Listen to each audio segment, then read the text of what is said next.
نہ گیس آتی ہے نہ بجلی آتی ہے، بل پہلے سے زیادہ آتا ہے۔ اگر یہ بجلی کے ریٹ بڑھائیں گے میں تو چین سے نہیں بیٹھوں گا۔ کشکول لے کر دنیا کے پاس جاتے کہ ہمارے پاس پیسہ نہیں ہے، انہوں نے قوم کو بھکاری بنا دیا ہے۔ مجھے یہ قبول نہیں ہے، یہ پاکستانی قوم بھکاری نہیں ہے۔ ہم پاکستان کو ایک باعزت باتوقیر ملک بنائیں گے، دنیا کی پہلی اقتصادی قوت بھی پاکستان کو ہم بنائیں گے۔ یہ نوجوان اللہ کے فضل و کرم سے یہ نواز شریف کا نوجوان ہے، ہم ان کو ایک بہت خوشحال مستقبل دیں گے۔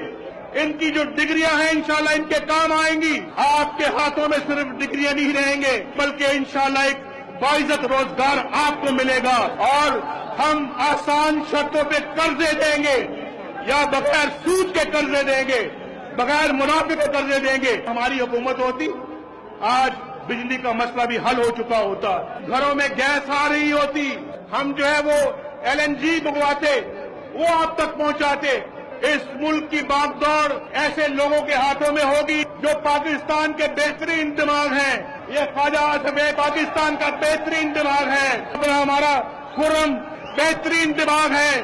آپ دیکھیں گے کہ اس ملک کے اندر انرجی بھی آئے گی، اور ہمارے پاس ہم شوگر بلوں سے انرجی لیں گے، ہم چھوٹے چھوٹے ڈیم بنائیں گے، ہم چھوٹے چھوٹے ڈیم بنائیں گے، ہم بڑے ڈیم بنائیں گے، ہم بڑے ڈیم بنائیں گے۔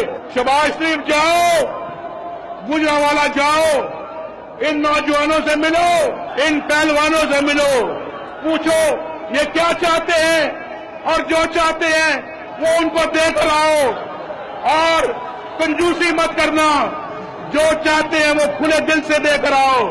ایک ایسی سڑک بننی چاہیے خواجہ صاحب جو سیال کوٹ سے لاہور جائے، اور پھر ایک سڑک جو ہے وہ گجرانوالہ سے سیدھی لاہور جائے۔ میں شہباز صاحب کو یہ بھی کہوں گا کہ گجرانوالہ میں یہ کشتی کے دنگل زیادہ سے زیادہ ہونے چاہیے، اور دنیا بھر سے ٹیمیں آئیں، دنگل ہو۔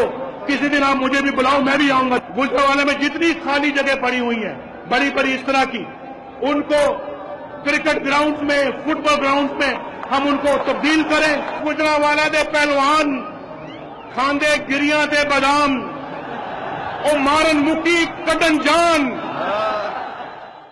کیا ہوا تیرا وعدہ؟